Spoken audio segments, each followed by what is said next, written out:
Her screams will haunt me forever. I didn't even know the girl's name at first. We only called her the poor one, the girl who wandered the streets barefoot, her dress torn and face always smeared with dirt. She had no family, no past anyone could tell, and no one thought much of her. That was until the night we took her. I wasn't the one who planned it. I swear. It was Jide, our leader, who came up with the idea. Easy money, he said. Nobody will miss her. He convinced us that snatching a street girl would be simple. She had no one looking for her and no reason to fight back. But from the moment we dragged her into the van, things went wrong. We grabbed her late in the evening, just after the rain stopped. She was sitting by the gutter, picking at a loaf of bread someone must have thrown away. Jide parked the van a few meters away and gave us the signal. I hesitated, but Wesiu jumped out like it was nothing. He grabbed her arm roughly, and before she could scream, we had her bundled in the back, tied and gagged. She didn't fight much. That made it easier for us to believe Jide's story. She's just a nobody, he kept saying as we drove to the abandoned warehouse outside town. Quick ransom, and we're out. But when we got there and untied her, she didn't cry. She didn't beg. She just sat there, staring at each of us like she could see through our skin. Her eyes glowed in the dim light, and I swear they didn't look normal. It was like they were alive. Stop staring, girl, Wesiu barked, but she didn't flinch. Instead, she tilted her head and smiled, slow, unsettling, like she knew something we didn't. That's when the first weird thing happened. The room got colder, like someone opened a freezer door. Jide, trying to shake it off, told Wesiu to keep watch while he made some calls. He was bluffing, of course. We had no plan, no contacts. We were just four broke guys trying to make quick money. While Jide paced, the girl hummed softly. It wasn't a song I'd ever heard, but it made the hair on my arm stand. Wesiu yelled at her to stop, but she just kept humming. Louder now.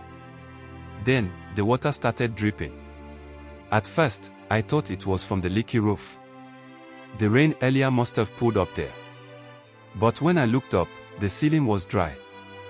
The drops were coming from the floor. Small puddles spread around her feet, even though there wasn't any water in the room before. Hey, Jide, I called, trying to keep my voice steady. Something's wrong. Shut up, he snapped, too busy on the phone to notice. But Wesiu noticed. He grabbed his torch and pointed it at the girl. She just stared at him, still humming. The puddles grew wider. The humming grew louder. And then, the scream came. Not from her, from Wesiu. He dropped the torch, clutching his ears like they were about to burst. Make her stop. Make her stop, he cried, but the rest of us didn't hear anything except that strange, eerie tune. Wesiu's nose started bleeding as he stumbled backward, slipping in the water. That's when the girl stood up. She stood up slowly, almost too gracefully for someone who'd been tied up just minutes before. Her hair, messy and tangled when we grabbed her, now looked smooth and shiny, like the wet surface of a river at night. Her skin glistened under the dim bulb in the warehouse, shimmering like it was made of something more than flesh. Jide turned around then, finally noticing the chaos. What's going on? He shouted, but none of us could answer. Wesiu was still on the ground, screaming and writhing like he was in some kind of pain only he could feel. The girl smiled again, but it wasn't the kind of smile that gave comfort. It was cold, sharp, like a blade sliding across your neck. She raised her hand slowly, and the water followed, rising from the floor in thin, snake-like streams. Who are you? I stammered, stepping back. My voice cracked as I spoke, but she didn't answer. Instead, she took a step forward, and the puddles rippled with her movement. Jide grabbed the metal pipe we kept near the door and charged at her. Stop this nonsense, he yelled. He swung at her, but before the pipe could make contact, the water leapt up, wrapping around his arm like a living rope. He screamed, dropping the pipe as the water tightened. It wasn't just wet, it was strong, like it had weight and power behind it. I watched, frozen, as the water pulled him to his knees. "Please," he begged, his voice shaking. "We didn't mean it. We..." The girl tilted her head again, watching him struggle. Then she spoke for the first time, her voice calm and almost melodic. "Do you know what happens to those who disturb the river's peace?" Her words chilled me to my bones. I didn't know what she meant, but it didn't sound like a question. It sounded like a verdict. "We didn't know," I blurted out, stepping forward with my hands raised. "We didn't know who you were. Please, let us go." She turned her gaze to me, and for a moment, I thought I saw pity in her eyes. But then she looked back at Jide, who was gasping for air as the water coiled tighter around his chest. "You don't take from the river without paying the price," she said softly. The humming started again, louder this time, filling the entire room. The walls seemed to vibrate with the sound, and I swear I saw shapes moving in the water. Hands, faces, shadows, something alive. That's when I ran. I didn't think. I didn't even look back. My legs moved faster than they ever had, carrying me out of the warehouse and into the thick darkness of the night. Behind me, I heard Jide's muffled screams and Wesio's desperate cries. The humming followed me, ringing in my ears like a song I couldn't escape. I burst out into the open air, panting hard, my chest heaving. The night was eerily silent. Even the crickets had stopped chirping. I kept running, my feet splashing into puddles from the earlier rain.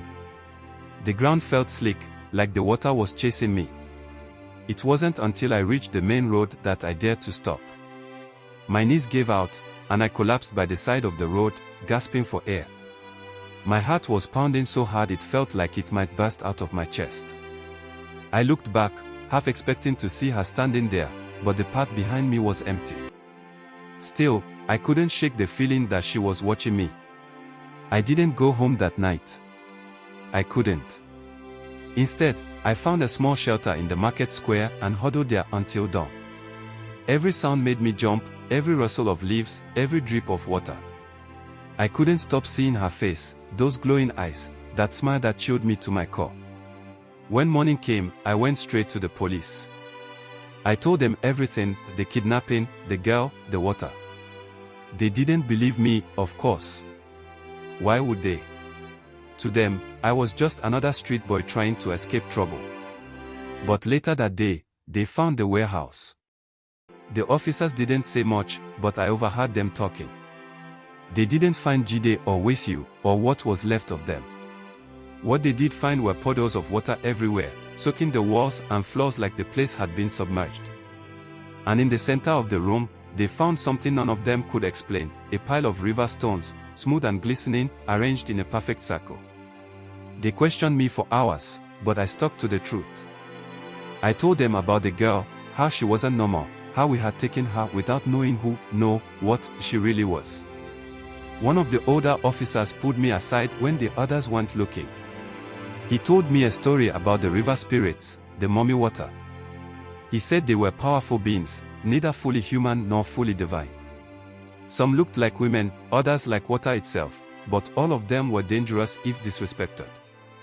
"You're lucky you're still alive," he said, his voice low. The others, they paid the price. I didn't need him to tell me twice. That was the last time I ever spoke about it to anyone. Even now, years later, I can't be near rivers or streams. The sound of running water makes my skin crawl. And at night, when the world is quiet, I still hear her humming, a melody that reminds me of what I did and what I saw. I thought escaping the warehouse meant I was free. But some things, once they touch you, never let you go. For weeks after that night, I tried to move on. I stayed as far away from the warehouse as I could, avoiding the entire part of town. The police had stopped asking questions, but the whispers in the neighborhood didn't. People said Jide and Wesio had fled, leaving death and trouble behind.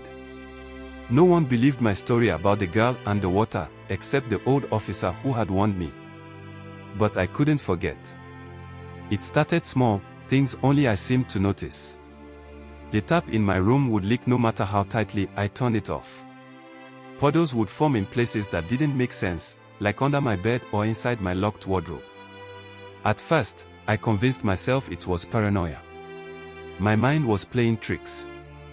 But then, the dreams began. In my dreams, I was back in the warehouse. The walls were taller, endless, and the floor was completely submerged. The water was clear, but I couldn't see the bottom. I would stand there, alone, until I heard her humming. That haunting melody echoed in the air, pulling me forward against my will. I'd see her then, standing in the middle of the water, her hair floating around her like dark seaweed. She would smile, her eyes glowing brighter than before, and say the same thing every time. "You took from the river? You owe it now." I'd wake up drenched in sweat, my sheets soaked as if I'd been submerged. The dreams became a nightly occurrence. No matter where I went, the song followed me. One night, I decided I couldn't take it anymore. I needed answers. I went to the old officer. The elder's warning. The officer's house was small and tucked away in a quiet part of the village. When I arrived, he looked surprised, like he had been expecting me but hoped I wouldn't come. "You've been marked," he said before I could even explain. I felt my knees go weak. "What do you mean?" "I haven't done anything since that night." He shook his head. "It doesn't matter. The river spirits don't forget. You disturbed one of them, and now she won't leave you alone. What do I do?" I begged. "How do I make it stop?" The old man sighed deeply, then pulled out a small, carved bowl from a shelf. "You must go to the river. Not just any river, the one she belongs to. You need to ask for forgiveness. Offer something valuable, something you hold dear. It's the only way to break the connection." I stared at the bowl, my stomach churning. "How will I know which river?" "You know," he said gravely. "She'll guide you. But be careful. If your heart isn't pure when you go, the river will take you too." That night, I set out, clutching the carved bowl like my life depended on it. The streets were quiet, the air heavy with humidity. I didn't know where I was going, but something pulled me forward. My legs moved on their own, carrying me past familiar streets and into the bush path that led out of town. The further I went, the louder the humming became. It wasn't just in my ears anymore, it was in the air, vibrating through the trees and the ground beneath my feet.